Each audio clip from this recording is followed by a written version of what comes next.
Ang ampalayang babalutan. Ito mga idol. Kailangan natin balutan para hindi siya ng insekto. Kagatin. Tapos chinecheck ko lang yan everyday. Ganun lang. Talian mo lang. Parang protection mo lang ito sa guys, sa mga nangangain. Yung nga nagatunok dito, wala kasi itong spray. Organic lang yung ating tanim. Kaya hindi talaga tayo nagpawala ng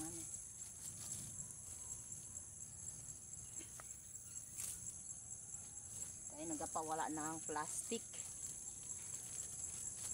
Ito may binalot na rin ako dito. Malaki na nga siya. Pero yung iba lang yung nagadilaw yung binabalot. So ayan ang paraan, para ito lang ang pinakamabisang paraan ko, yung hindi ko binalot. Just ko prood ang gitna kasi kinakain ng insekto, kinakagat. Medyo luag-luag naman yung ginawa kong pagtali mga idol, para singaw din siya, para hindi siya masuffocate. Kasi kapasok yan dyan ng ulan, kaya ang gawa ko, binubutasan ko to dito, ginugupit ko. Nagdagan ko nga ang gupit, butas niya. Saan na yun? Nawala yung nawala. Gunting.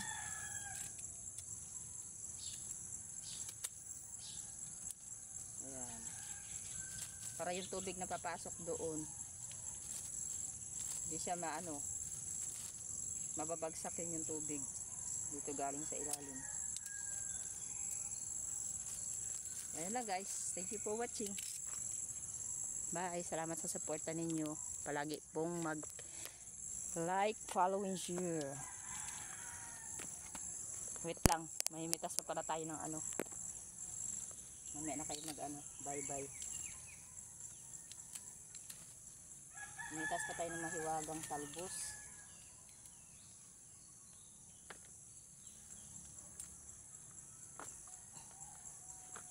Marami naman tayong talbos. Sarap to.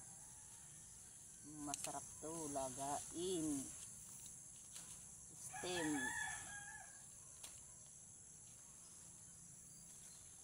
Kuha lang natin dito nakaraan bilis lang nila magdami ng sanga.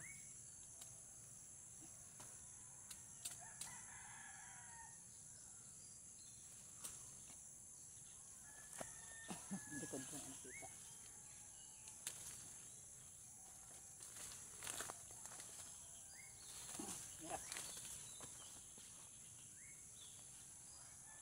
Hawain na natin yan, babad lang natin sa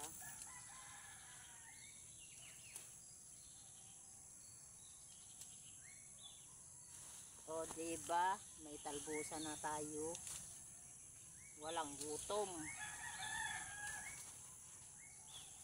Kailangan mo lang na marami kang bigas na lang.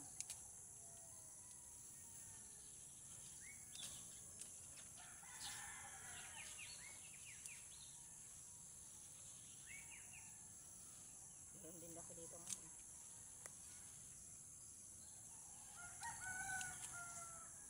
diba? Oh diba, diba na ang may talbusan. Mayroon na tayong kulay.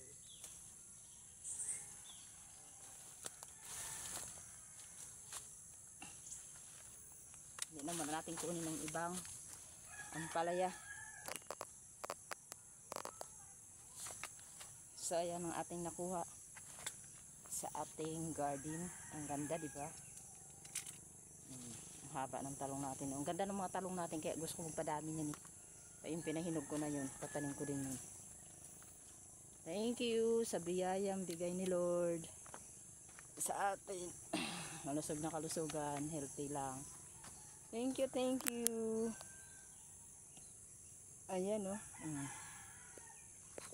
ganda. Ang ganda ng talbos natin Sariwang sariwa. May sasawsaw naman tayo sa kalamansi, bagoong. Tapos ang okra natin talagang Bit na bit mo talaga yung press. Pagka-press ko. Nakaka-in love. Di ba? Ang ganda niya oh. Ang kinis. Ang kinis ng okra. Wala siyang ano. Yung ampalaya natin, ang ganda rin naman niya yung iba. Baka masasabi ang ganda. So, ayan lang. Maraming salamat sa inyong suporta. Bye!